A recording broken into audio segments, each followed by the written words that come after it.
Europe 1, 7h17, Manuel Valls va donc arriver à la Guadeloupe tout à l'heure. La Guadeloupe, département miné par la violence. Ça fait des années que ça dure et même que ça s'aggrave.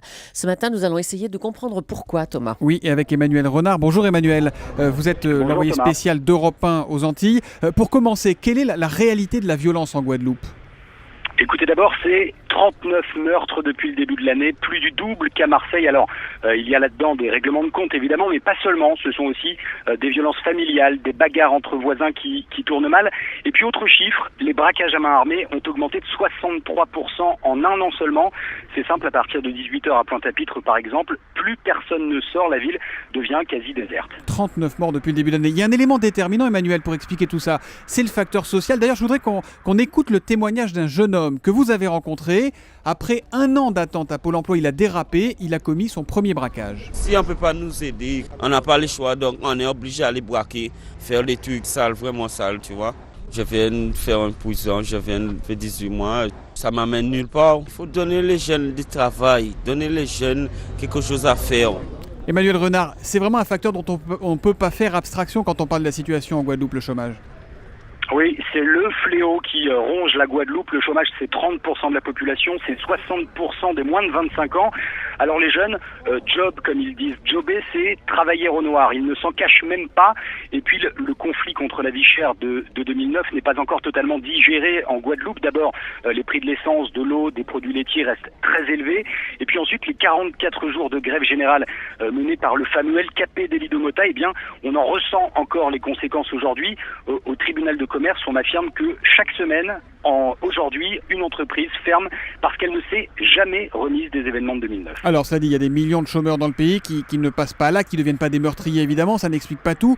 La Guadeloupe, il faut aussi insister là-dessus, c'est un territoire où les gens sont très armés. Ici, on a peut-être un peu trop tendance à régler un conflit de voisinage avec sa carabine. Exactement. La plupart des Guadeloupéens sont au moins armés d'un couteau et quand une bagarre éclate, eh bien, ils s'en servent.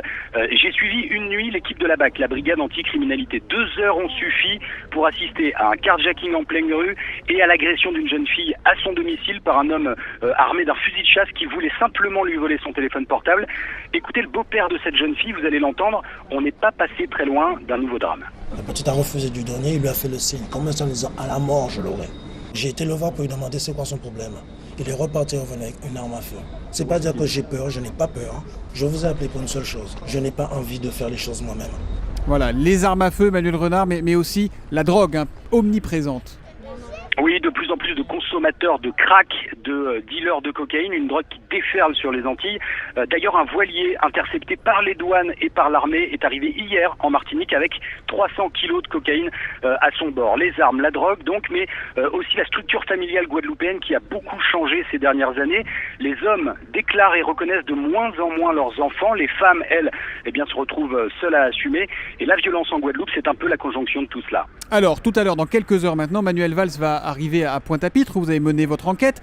On va écouter ce qu'en attendent, ou plutôt d'ailleurs, ce qu'en n'attendent pas les habitants avec qui vous avez pu parler. Les élus, ils ont la grande gueule, hein, parce qu'ils ne se mouillent pas. Ils ne se mouillent pas parce qu'ils ont le pouvoir. Le gouvernement, il y a 8000 km. L'État s'occupe de la France et de la Guadeloupe. Rien du tout. On est livrés à nous-mêmes. On pense tous pareil. Hein. Voilà, les élus ne se mouillent pas, le gouvernement est à 8000 km. Qu'est-ce que, d'après vos informations, le ministre de l'Intérieur a dans sa valise? Avec quelle solution il vient en Guadeloupe aujourd'hui? Alors il réserve pour l'instant ses annonces, il les dévoilera aujourd'hui pour la Martinique, demain pour la Guadeloupe, mais ça devrait tout de même ressembler à un renforcement des services de sécurité actuels. Le ministre aussi est venu responsabiliser les élus locaux, leur dire de prendre pour une fois le problème à bras-le-corps.